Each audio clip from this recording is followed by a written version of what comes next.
We are so glad you could join us for our online sermon today. Before we hear God's word, we will have scripture read. நீங்கள் இணையம் வழியாக இடம்பெறும் பிரசங்கத்தில் எங்களோடு இணைந்திருப்பதில் நாங்கள் மகிழ்ச்சி அடைகிறோம். ஆண்டவருடைய வார்த்தையை கேட்பதற்கு முன்பாக வேத வாசிப்பு வாசிக்கப்படும். கர்த்தருக்கு ஸ்தோத்திரம். இன்று தேவ செய்திக்கென்று எடுக்கப்பட்ட வேத பகுதி லூக்கா எழுதின சுவிசேஷம் 17வது அதிகாரம் வசனங்கள் 5 10 வரை வாசிக்கப்படும். அப்பொழுது அப்போஸ்தலர் கர்த்தரை நோக்கி, எங்கள் விசுவாசத்தை வர்த்திக்க பண்ண வேண்டும் என்றார்கள். அதற்கு கர்த்தர், கடுகு விதையளவு விசுவாசம் உங்களுக்கு உண்டாயிருந்தால் நீங்கள் இந்த காட்டத்தி மரத்தை நோக்கி, நீ வேரோடு பிடுங்குண்டு கடலிலே நடப்படுவாயாக என்று சொல்ல, அது உங்களுக்கு கீழ்ப்படியும். உங்களில் ஒருவனுடைய ஊழியக்காரன் உழுது அல்லது மந்தை மேய்த்து வயலிலிருந்து வரும்போது எஜமான் அவனை நோக்கி, நீ முன்பு போய் சாப்பிட்டு வா என்று அவனுக்கு சொல்வானோ? நீ எனக்கு சாப்பாடு ஆயத்தம் பண்ணி அறை கட்டி கொண்டு நான் போஜனம் பண்ணும் அளவும் எனக்கு ஊழியம் செய், அதற்கு பின் நீ புசித்து குடிக்கலாம் என்று அவனுக்கு சொல்லுவான் அல்லவா? தான் கட்டளையிட்டவைகளை அந்த வேலைக்காரன் செய்ததற்காக அவனுக்கு உபச்சாரம் செய்வானோ? அப்படி செய்ய மாட்டானே. அப்படியே நீங்களும் உங்களுக்கு கட்டளையிடப்பட்ட யாவற்றையும் செய்த பின்பு, நாங்கள் அப்பிரயோஜனமான ஊழியக்காரர் செய்ய வேண்டிய கடமையை மாத்திரம் செய்தோம் என்று சொல்லுங்கள் என்றார். ஆமேன். இது தேவனுடைய வசனம். நாம் அனைவரும் சேர்ந்து சொல்லுவோம். தேவனுக்கு ஸ்தோத்திரம். பிரியமானவர்களே, நாம் ஜெபம் செய்வோமாக. Let's pray. ஆண்டவரே, இந்த நாளிலே உம்முடைய வார்த்தை மூலியமாக நீர் எங்களோடு பேசுவீராக. Father, we pray that you would speak to us through your word. May you encourage us. May you speak to us. May you make us more like you, Lord. ஆண்டவரே, நீர் எங்களை உற்சாகப்படுத்தும்படியாகவும் எங்களை வழிநடத்தியும் உம்மை போல மாற்றும்படியாகவும் எங்களை உருவாக்குவீராக. இயேசு கிறிஸ்துவின் நாமத்தில், in Jesus' mighty name. Amen. My friends, it's sometimes nice to receive recognition, affirmation and gratitude for the things that we have done for our Lord. பிரியமானவர்களே, சில நேரத்திலே அங்கீகாரம், உறுதிப்படுத்தல், நன்றி இவர்களை நாம் பெற்றுக்கொள்ளும் பொழுது, நாம் ஆண்டவருக்காக செய்யக்கூடிய காரியங்களுக்காக இவர்களை பெற்றுக்கொள்ளும் பொழுது அது நமக்கு ஒரு உற்சாகமாக இருக்கலாம். Sometimes receiving recognition, affirmation or gratitude for what we have done for our Lord can be an encouragement. After all, we are only humans. ஏனென்றால் நாம் எல்லாம் மனிதர்கள் அல்லவா? இப்படிப்பட்ட அங்கீகாரங்கள், உறுதிப்படுத்தல், நன்றி ஜனங்கள் நமக்கு தெரிவிக்கும் பொழுது அது நமக்கு உற்சாகப்படுத்துகிறது என்றால் நமக்கு எல்லாம் தேவையான, உணர்ச்சிக்கு தேவையான காரியங்களாக இருக்கிறது. But recognition, affirmation or gratitude may not be forthcoming when we really need it. ஆனால் சில நேரத்திலே எப்பொழுது நமக்கு அத்தியாவசியமாக தேவைப்படுகிறதோ, சில நேரத்திலே அங்கீகாரம், உறுதிப்படுத்தல் அல்லது நன்றி வெளிப்படுத்தல் இவைகள் எல்லாம் சில நேரத்தில் வராமலே இருக்கலாம். இப்படிப்பட்ட நேரங்களிலே நமக்கு உற்சாகம் தேவைப்படக்கூடிய நாட்களிலே எப்படி நாம் நம்முடைய விசுவாச பிரயாணத்திலே முன் செல்வது? Now, what do we do when encouragement is not forthcoming? Or how do we continue in our journey of faith when in such circumstances, when what we really need is not forthcoming? How do we encourage ourselves in the Lord? கர்த்தருக்குள்ளாக எப்படி நம்மையே பலப்படுத்திக் கொள்வது? In the last few weeks, we have been hearing about how our faith should influence all aspects of our lives. இந்த சில வாரங்களாக நான் நம்மளுடைய விசுவாசம், ஆண்டவர் மீது வைத்திருக்கின்ற விசுவாசமானது எவனமாக நம்முடைய வாழ்க்கையின் எல்லா பகுதிகளிலும் அது பாதிக்க வேண்டும், ஒரு தாக்கத்தை உண்டு பண்ண வேண்டும் என்று நாம் யோசித்துக் கொண்டிருந்தோம். Today's sermon will focus on how to address the lack of validation in our lives as we live for the Lord. இன்றைக்கு ஜனங்கள் நம்மை அங்கீகரிக்காமல் இருக்கின்ற நாட்களிலே, நமக்கு உறுதிப்படுத்தாத இந்த சூழ்நிலையிலே எவனமாக நாம் தொடர்ந்து ஆண்டவருக்காக வாழப் போகிறோம் என்று நம்ம யோசிக்க போகிறோம். லூக்கா எழுதின சுவிசேஷம் 17வது அதிகாரம் 1வது வசனத்தில் 4வது வசனம் வரை, in Luke chapter 17 verses 1 to 4, Jesus taught his disciples to be an example to others, not to be an hindrance to others in believing in God, to correct someone when they have sinned, and to forgive someone who has repented. இந்த 1வது வசனத்திலிருந்து 4வது வசனம் வரை இயேசு பல காரியங்களை சீஷர்களுக்கு கற்றுக் கொடுத்தார்.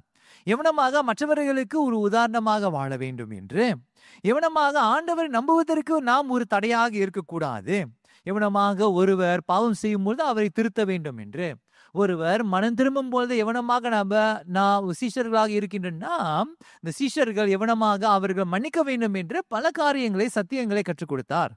இவைகளெல்லாம் கேட்ட உடனே இந்த சீஷர்கள் இயேசுவினிடத்திலே அந்த எதிர்பார்ப்பை அவர்கள் புரிந்து உடனே இயேசுவினிடத்திலே என்ன கேட்கிறார்கள் என்று, ஆண்டவரே நம்முடைய விசுவாசத்தை அதிகரித்தள்ளும் என்று அவர்கள் கேட்கிறார்கள். Now when the disciples heard Jesus' teaching and all the demands that is placed upon them in following Jesus, they were overwhelmed by the demands of following him. In response to Jesus' teaching, the disciples asked Jesus to increase their faith in order to fulfill the demands of following him. இயேசுவை பின்பற்றக்கூடிய எதிர்பார்ப்பை சந்திக்கும்படியாக இந்த சீஷர்கள் இயேசுவிடத்தில் என்ன கேட்டுக்கொண்டார்கள் என்று, ஆண்டவர் பல காரியங்களை எங்களுக்கு எதிர்பார்க்கிறீரே, இவர்களை செய்வதற்கு எங்களுடைய விசுவாசத்தை அதிகரித்தள்ளும் என்று இயேசுவிடத்திலே கேட்டுக்கொள்கிறார்கள். இயேசு மறுமொழியாக, உங்களுடைய விசுவாசம் அதிகரிக்க தேவையில்லை, வெறும் விசுவாசமே போதும் என்று இயேசு அவர்களிடத்திலே சொல்கிறதை நம்ம கவனித்து பார்க்கிறோம். Now Jesus replied to them, you don't need more faith to live for God. You just need faith in God, and that is all that you need. For Jesus, faith in God is demonstrated by being faithful to God in what God has called them to do, despite the lack of earthly motivation. இயேசு தன்னுடைய சீஷர்களுக்கு என்ன கற்றுக் கொடுக்கிறார் என்றால், விசுவாசம் என்றால் என்ன என்றால், விசுவாசத்தை எப்படி வெளிப்படுத்தலாம், எப்படி காட்டலாம் என்றால், தேவனுக்கு உண்மையா இருப்பது தான் விசுவாசம்.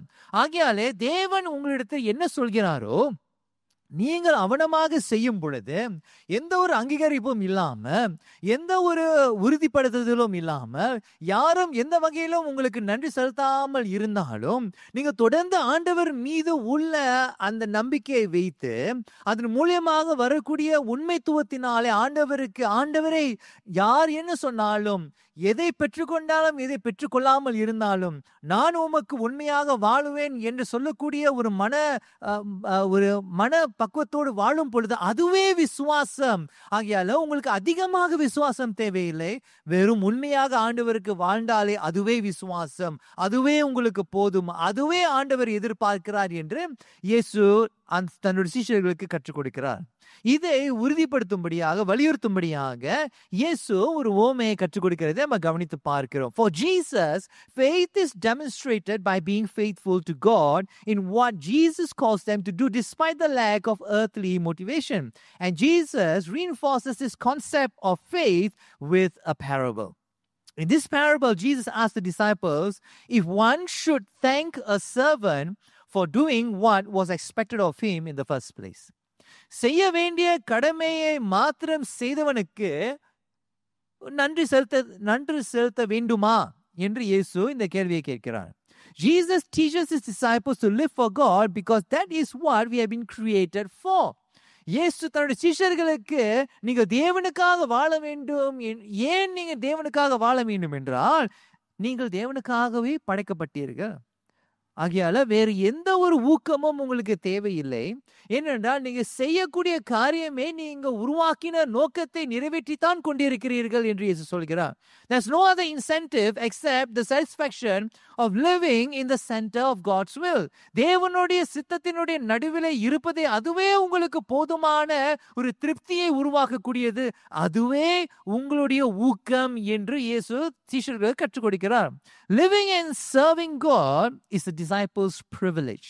It's not to be considered as work that will yield earthly benefits. இயேசு தன்னுடைய சீஷர்களுக்கு என்ன கற்றுக் கொடுக்கிறார் என்றால், தேவனுக்காக வாழவும் தேவனை சேவிப்பதும் அது சீஷனுக்கு கொடுக்கப்பட்ட ஒரு பாக்கியமாய் இருக்கிறது. அது ஒரு வேலை, ஒரு சேவை என்று கருதாதபடிக்கு, ஏதோ இதை செய்வதனால எனக்கு ஏதோ கிடைக்கும், ஆண்டவரிடத்திலிருந்து கிடைக்கும் என்ற ஒரு எதிர்பார்ப்புதல் இல்லாமல், தேவனுக்கு சேவை செய்வது நமக்கு கொடுக்கப்பட்ட ஒரு பாக்கியம் என்று கருதி நீங்கள் வாழ வேண்டும் என்று இயேசு கற்றுக் கொடுக்கிறார். In the later part of Luke's Gospel, we read that Jesus identifies himself with the disciples as one who serves as well. இந்த லூக்கா சுவிசேஷத்தின் பாகங்களை நம்ம வேக பாகங்களை படித்து பார்க்கும்பொழுது இயேசு சொல்லக்கூடிய காரியம் என்னவென்றால், அவர் தன்னுடைய சீஷர்களுக்கு தேவனுக்காக நீங்க ஊழியம் செய்ய வேண்டும், வாழ வேண்டும் என்று அவர்களுக்கு மட்டும் கட்டளை கொடுக்காம அவர்களோடு அவரும் அடையாளம் கொள்கிறதை நம்ம கவனித்து பார்க்கிறோம். இதை லூக்கா எழுதின சுவிசேஷம் 22வது அதிகாரம் 27வது வசனத்திலிருந்து 27-30வது வசனமும் நம்ம கவனித்து பார்ப்போம். 27வது வசனத்தை நான் வாசிக்கிறேன். பந்தி இருக்கிறவனோ பணிவிடை செய்கிறவனோ எவன் பெரியவன்? பந்தி இருக்கிறவன் அல்லவா? அப்படி இருந்தும் நான் உங்கள் நடுவில் பணிவிடைக்காரனை போல் இருக்கிறேன் என்று இயேசு சொல்கிறார். இயேசு தன்னுடைய சிஷ்யர்களிடத்திலே நீங்க சேவை செய்ய வேண்டும், எதையும் எதிர்பார்க்காமல் சேவை செய்ய வேண்டும் என்று அவர்களிடத்தில் மட்டும் சொல்லி அவர்களை வழிநடத்தவில்லை. இந்த பாகத்திலே நாம் என்ன கவனிக்கிறோம் என்றால், இயேசு சொல்கிறார், நானும் உங்களை போல ஒரு பணிவிடை செய்யக்கூடிய ஒரு காரனை போல நானும் உங்கள் மத்தியிலே செய்ய இருக்கிறேன். எந்த ஒரு உலகத்தினுடைய எதிர்பார்ப்பு இல்லாமல், இந்த உலகத்தில் எனக்கு ஏதோ கிடைக்கும் என்று அவனமாக சேவை செய்யாதபடிக்கு என் பிதாவை சந்தோஷப்படுத்தும்படியாகவும், நான் தேவன் மீது வைத்திருக்கின்ற அன்பு நிமித்தமாகவும் ஜனங்கள் மீது வைத்திருக்கின்ற அன்பு நிமித்தமாகவும் இதை செய்கிறேன் என்று இந்த வசனங்கள் மூலியமாக நம்ம கற்றுக் கொடுக்கிறார். Jesus explains to his disciples that there will be a time to live and serve God, and there will be a time for recognition and affirmation. Now, while Jesus lived on earth, some acknowledged him, some made use of him, and some ignored him. இயேசு தன்னுடைய சீஷர்களுக்கு என்ன கற்றுக் கொடுக்கிறார் என்றால், வெகுமதி என்று சொல்லும் பொழுது அது ஒரு நேரம் வரும். ஆனால் இந்த வாழ்நாளிலே நீங்கள் இந்த உலகத்தை வாழும் பொழுது எந்த ஒரு வெகுமதி இல்லாமல், என்று ஒரு உறுதிப்படுத்துதலும் நன்றியும் நீங்கள் எதிர்பார்க்காமல், உங்களுக்கு நீங்கள் உருவாக்கின நோக்கத்தை நிறைவேற்றும்படியாக வாழுங்கள். எந்த ஒரு எதிர்பார்ப்பும் இல்லாமல் வாழுங்கள். ஏனென்றால் அந்நாட்களிலே இயேசுவை சிலர் அங்கீகரித்தார்கள், சிலர் அவரை தனக்கென்று சாதகமாக பயன்படுத்தி கொண்டார்கள், சிலர் அவர்களை இயேசுவை புறக்கணித்தார்கள். அதே போல சீஷர்களும் அவனமாகவே வாழ வேண்டும், எந்த ஒரு எதிர்பார்ப்பும் இல்லாமல் தேவனுடைய சித்தம் செய்வதே அவர்களுடைய சந்தோஷமும் திருப்தியாக இருக்க வேண்டும். ஏனென்றால் அவர் செய்யக்கூடியவைகள் எல்லாம் அவர்கள் உருவாக்கின நோக்கத்தை தான் நிறைவேற்றி கொண்டிருக்கிறார்கள், அதுக்கு மேலாக எதையும் செய்யவில்லை. ஆகையால் நீங்க எந்த ஒரு நன்றியும் எந்த ஒரு வெகுமதியும் நீங்கள் எதிர்பார்க்க கூடாது என்று இயேசு கற்றுக் கொடுக்கிறார். Jesus did not serve for earthly recognition or affirmation. He served because of his love for his Father and his love for the people. இயேசு ஏன் சேவை செய்தார் என்றால், ஏதோ இந்த உலகத்திலே ஒரு அங்கீகரிப்பு வரும், ஏதோ ஒரு உறுதிப்படுத்துதல் வரும் என்று சொல்லி அவர் ஊழியம் செய்யவில்லை. தன்னுடைய பிதாவை அதிகமாக நேசித்ததினாலே, தேவனுடைய ஜனங்கள் மீது அவர் நேசம் வைத்ததினாலே இந்த காரியத்தை முன்னிட்டு தான் அவர் இந்த ஊழியத்தை செய்தார். For Jesus, doing the Father's will was food for him, and that was enough for him. That was his entire motivation as he lived on earth. இந்த உலகத்தில் வாழும் பொழுது இயேசுனுடைய ஊக்கம் எல்லாம், இயேசுனுடைய நோக்கம் எல்லாம் பிதாவினுடைய சித்தத்தை நிறைவேற்றுவது. அது யோவான் எழுதின சுவிசேஷம் 4ஆம் அதிகாரம் 34வது வசனத்தை நம்ம கவனித்து பார்க்கலாம். இயேசு அவர்களை நோக்கி, நான் என்னை அனுப்பினவருடைய சித்தத்தின்படி செய்து அவருடைய கிரியைகளை முடிப்பதே என்னுடைய போஜனமாய் இருக்கிறது என்று இயேசு 4ஆம் அதிகாரம் யோவான் 4:34 சொல்கிறதை நம்ம கவனித்து பார்க்கிறோம். Jesus says that fulfilling the Father's will was the only motivation for him, was what he lived for. Jesus states that if we live with the focus of earthly rewards while pursuing God on earth, we may receive them, and that's all that we will receive. நாம் இந்த உலகத்திலே இந்த உலகத்தை வாழும் பொழுது இந்த உலகத்திலே ஏதோ ஒரு வெகுமதி கிடைக்கும், ஏதோ ஒரு அங்கீகரிப்பு கிடைக்கும், ஏதோ ஒரு வகையில ஜனங்கள் என்னை உறுதிப்படுத்துவார்கள் என்று அதுவே நம்முடைய வாழ்க்கையின் லட்சியமாக வைத்து நம்ம வாழ்வோமானால், பிரியமானவர்களே, இந்த பூமிக்கு கூறிய வெகுமதியை இப்பொழுதே நம்ம கிடைத்துவிடும், வேறு எதுவும் கிடைக்காது என்று இயேசு மத்தேயு எழுதின சுவிசேஷம் 6ஆம் அதிகாரம் 1-2வது வசனத்தை நம்ம கவனித்து பார்க்கிறோம். In Matthew chapter 6 verses 1-2, Jesus says that if we live with the focus of earthly rewards, we will get them, and that's about all that we will get. மத்தேயு எழுதின சுவிசேஷம் 6:1-2 நான் உங்களுக்காக வாசிக்கிறேன். மனுஷர் காணும் வேண்டும் என்று அவர்கள் முன்பாக உங்கள் தர்மத்தை செய்யாதபடிக்கு எச்சரிக்கையாய் இருங்கள். செய்தால் பரலோகத்தில் இருக்கிற உங்கள் பிதாவினிடத்தில் உங்களுக்கு பலனில்லை. ஆகையால் நீங்கள் தர்மம் செய்யும் போது மனுஷரால் புகழப்படுவதற்கு மாயக்காரர் ஆலயங்களிலும் வீதிகளிலும் செய்வது போல உனக்கு முன்பாக தாரை ஊதுவியாதே. அவர்கள் தங்கள் பலனை அடைந்து தீர்த்ததென்று மெய்யாகவே உங்களுக்கு சொல்கிறேன். ஆகையாலே அவர்களுடைய பலன் அவர்களுக்கு அந்த நேரத்தில் அவர்களுக்கு கிடைத்து விட்டது. வேறு எந்த ஒரு வெகுமதியும் வேறு எந்த ஒரு புகழும் அவர்களுக்கு கிடைக்காது என்று இயேசு சொல்கிறார். So Jesus here reminds us to seek the joy of being in the center of God's will in our lives. It requires faith for us to do that, my friends. நாம் எப்பொழுதுமே நம் ஆண்டவருடைய சித்தத்தின் நடுவில் இருந்து அவருடைய சந்தோஷத்துக்காக நாம் உருவாக்கின அந்த நோக்கத்தை தான் நாம் நிறைவேற்றிக் கொண்டிருக்கிறோம் என்று அவனமாக வாழ வேண்டும் என்று இயேசு கற்றுக் கொடுக்கிறார். அதற்கு தேவையானது அதிக விசுவாசம் இல்லை, ஆனால் உண்மைத்துவம். அந்த உண்மைத்துவத்தில் நம் ஆண்டவருக்கு அங்கீகரிப்பு இருக்கிறதோ இல்லையோ, உறுதிப்படுத்துதல் இருக்கிறதோ இல்லையோ, ஜனங்கள் நமக்கு நன்றி செலுத்துகிறார்களோ இல்லையோ, அந்த வந்தாலும் வரட்டும் வராமல் இருந்தாலும் பரவாயில்லை என்று சொல்லிக்கொண்டு என் ஆண்டவரை எனக்கு எதுக்காக படைத்தாரோ அதுக்காகவே நான் அந்த நோக்கத்தை நிறைவேற்றி கொண்டிருக்கிறேன் என்று அந்த நோக்கத்தை ஓடி கொண்டு இருப்போமானால் அதுவே விசுவாசம். அதுவே நம் ஆண்டவர் மீது இருக்கக்கூடிய அந்த விசுவாசத்தை வெளிப்படுத்துகிறோம். ஆண்டவர் நம் மீது கொடுத்த அந்த ஊழியத்தினுடைய திட்டத்தையும் நாம் நிறைவேற்றி கொண்டிருக்கிறோம். It requires faith in God. And that can be demonstrated by being faithful to God. So whenever you and I are being faithful to God, regardless of external motivation, it shows faith in God.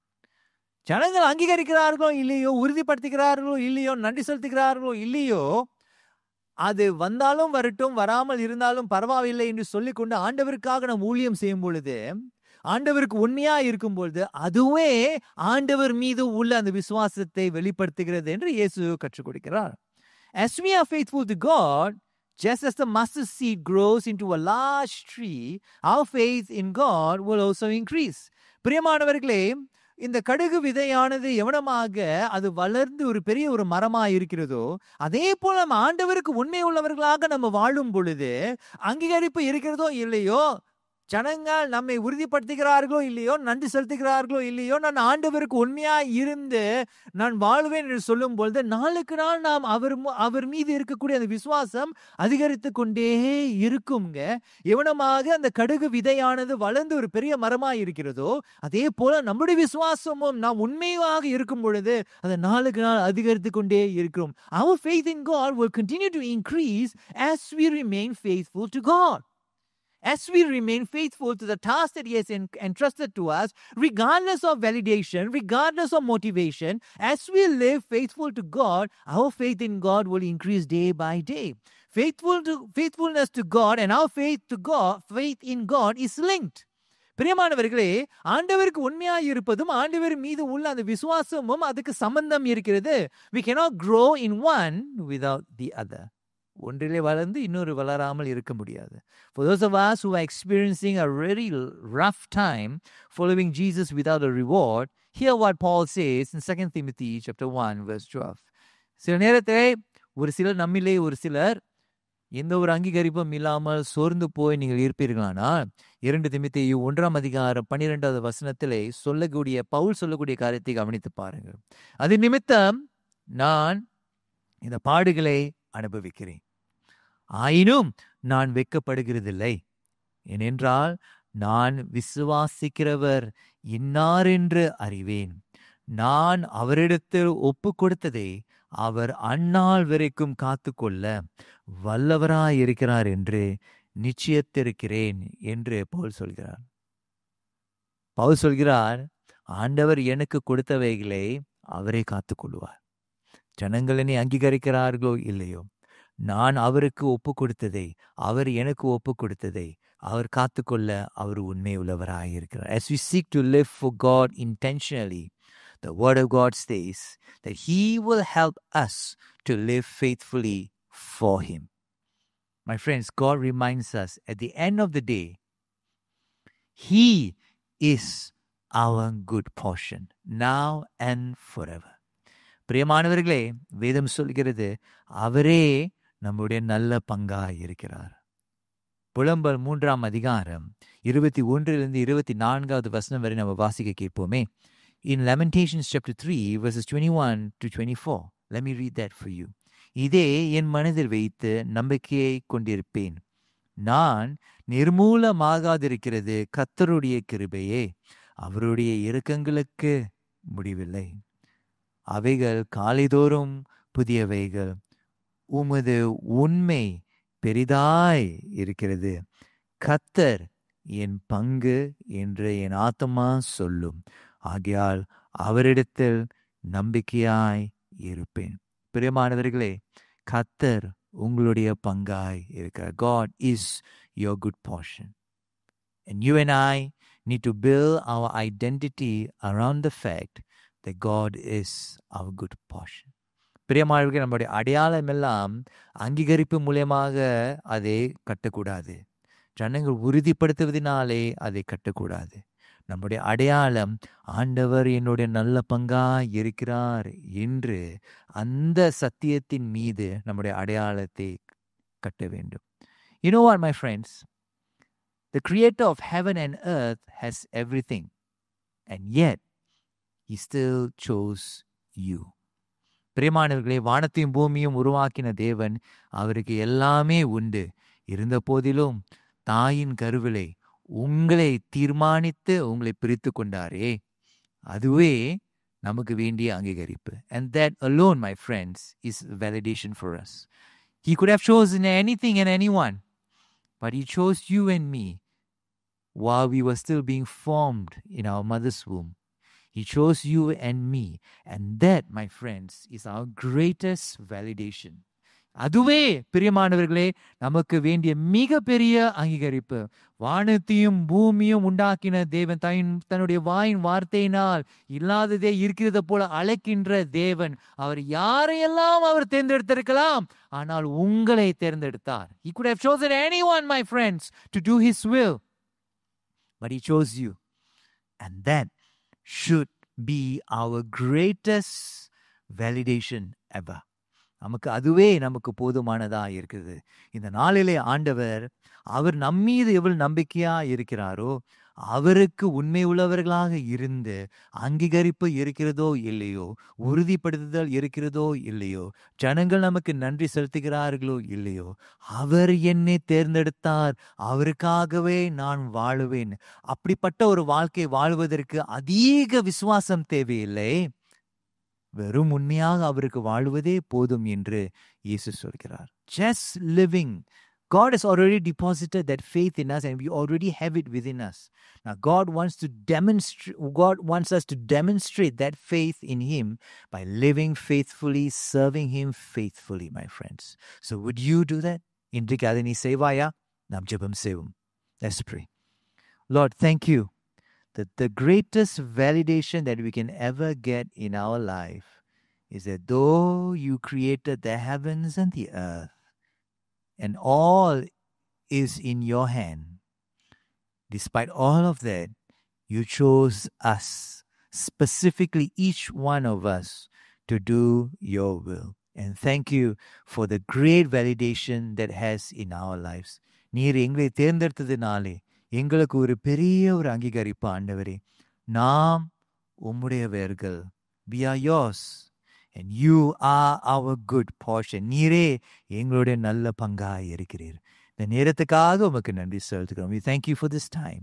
In Jesus' mighty name. இயேசு கிறிஸ்துவின் நாமத்திலே. Amen. We hope you have been blessed by the word of God today. If you have any questions after hearing the sermon today, or you need someone to talk to, please contact our church office. We would like you to know that you are not alone, and that we as a church are willing to journey with you. We hope to be a safe space where you can grow in Christ as a person. We hope you have a great week. God bless you. நீங்கள் கர்த்தருக்குள் ஒரு நபராக வளர்ச்சி அடைவதற்கு உங்களது பாதுகாப்பான இடமாக நாங்கள் இருக்க விரும்புகிறோம். இந்த வாரம் உங்களுக்கு சிறந்த வாரமாக அமையட்டும். ஆண்டவர் உங்களை ஆசீர்வதிப்பாராக.